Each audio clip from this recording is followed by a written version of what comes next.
So we just got back from the Caring Well Challenge up at the ERLC Conference, and I want to take a minute and just talk to you a little bit about some of the things that we learned, and especially I want you to know that we know you're there. And we know that for years you've suffered in silence, in shame, misplaced shame. As an adult, I've had to come to learn that I didn't do anything wrong when I was a kid and when I was offended against. That it wasn't me, it was somebody else who offended against me. You see, I'm a survivor. And what happened to me in the past isn't something that defines who I am today. It's there, for sure, but ultimately, what I know is that Jesus is bigger than the things that have happened in my life. And so I just want you to know that there's hope, there's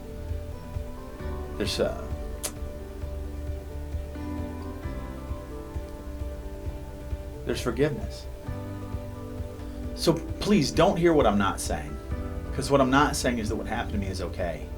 It's not, and it never will be, and neither is whatever happened to you. I think sometimes we conflate the idea that forgiveness means we just have to let it go, or we have to forget about it or cover it up, and that's not at all what I'm saying.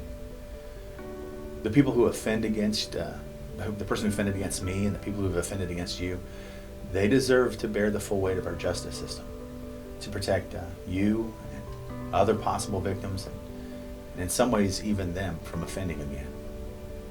And so it's about forgiveness, but it's not about pretending like it didn't happen. I can tell you where I was the day that I forgave the person who offended against me. And they'll never know it because I don't know who they are. I don't know their name or anything like that, but I do know that I hope they don't go to hell. I understand that because of their sin and things like that, they deserve to, but ultimately forgiveness has a lot to do with setting me free. And when I was able to say, hey, God, I hope that if this is the thing that was going to keep them out of heaven, that you'd forgive them. And I can tell you that it was a weight off my shoulders now.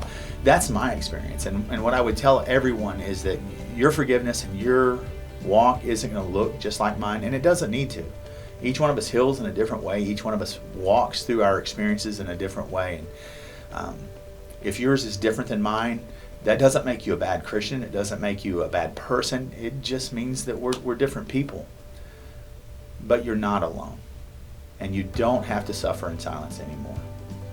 We recognize statistically that if the numbers are right, at least 20% of the people that are watching this video have been offended against in some way or another. That's a big, big portion of our body.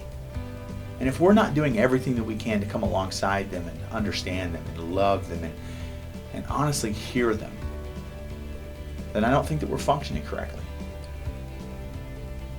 And so we love you. And there are people here, and I pray that there's someone that you can find that you can trust enough to share your story with. Because you're not alone. God loves you. He's never walked away from you. Even though it feels like it. And we're here. And we're ready to listen.